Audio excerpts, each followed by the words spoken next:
I was a slave. I couldn't see the chains, but I felt their weight every day. A weight that dragged me away from everything I was, away from my family, away from my own soul. Drugs were my master, my mistress, my prison. At first, it seemed like freedom, an escape from reality, a refuge from the pains of the world. But over time, I realized that I wasn't running away from anything. I was running towards the abyss. I didn't go down this path all at once. It was a succession of small wrong choices. A cigarette, a drink, a naive curiosity for something stronger.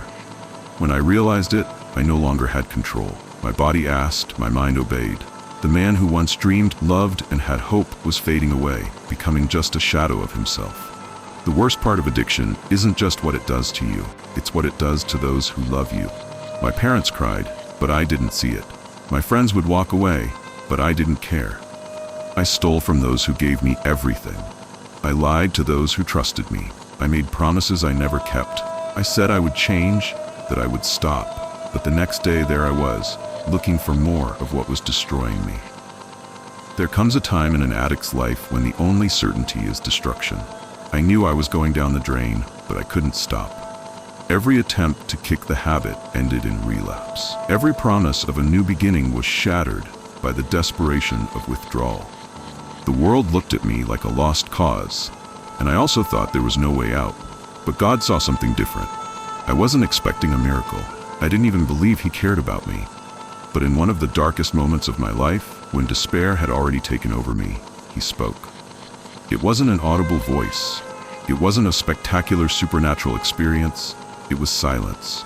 A silence that cut through the noise of my pain and made me realize that I still had a choice. It was hard. No one frees themselves from the clutches of addiction overnight.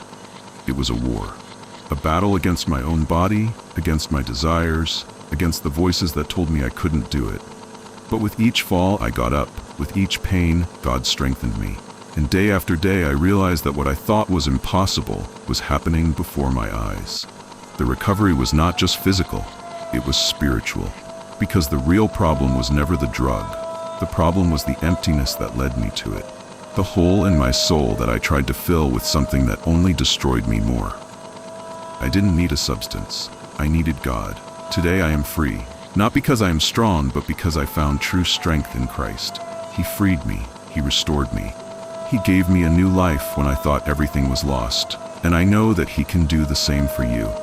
If you are struggling, if you feel like there is no way out, I am proof that there is hope. No matter how low you have fallen, God can lift you up. No matter what you have done, God can forgive you. He does not see a lost cause. He sees a son who needs to come home.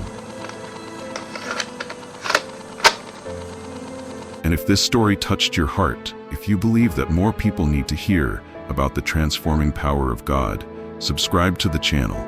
Here, you will find messages that edify, testimonies that inspire, and the truth that sets you free. May God bless you.